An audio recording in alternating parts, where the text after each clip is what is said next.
Alrighty, so 14.20. This is a multiple point problem, so it'll probably take a few videos. But first, we're given that we have a 0.5 kilogram mass on a spring. So mass is equal to 0.5 kilograms on a spring, and its velocity as a function of time is given by negative 3.6 centimeters per second times the sine of 4.71 radians per second times time minus pi halves. And we can look at this right away and just kind of remember that this is in the same form as the general velocity function. It's given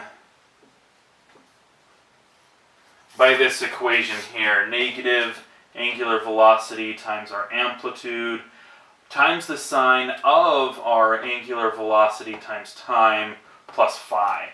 So from this right away, we know what our angular velocity is and we know what our phase angle is. That'll come into play throughout this entire problem. So first we're asked to find the period. Oh, alright. So,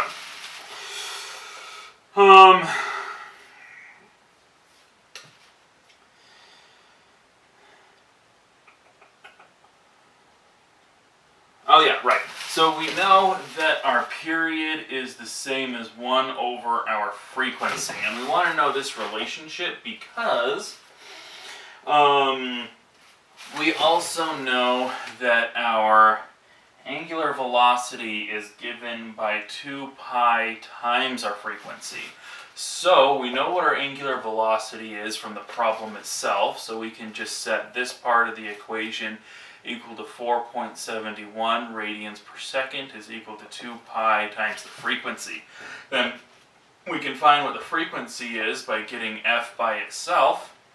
It's going to be 4.71 divided by 2 pi,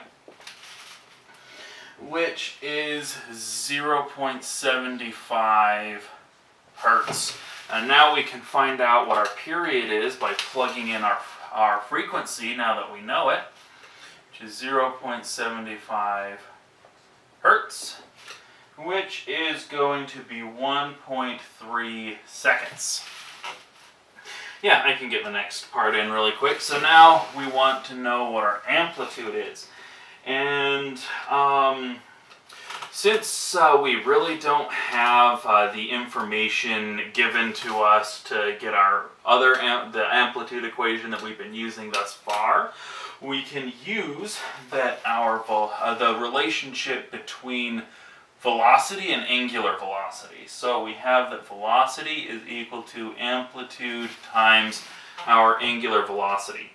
And now we can find out exactly what our amplitude is by setting our amplitude equal to velocity divided by our angular velocity.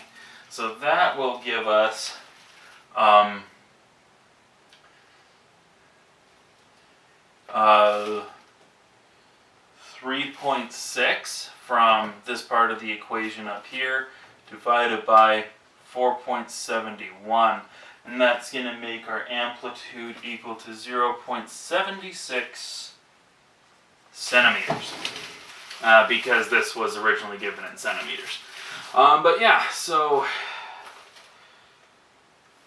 yeah, we can do the next one in the same part here. It's pretty short. So now we're asked to find the max acceleration, which from earlier we know that our maximum acceleration can be found by the negative amplitude times the square of our angular velocity, which we know our amplitude now to be 0.76 centimeters, times 4.71 squared, which is going to be negative 16.96 centimeters per second squared.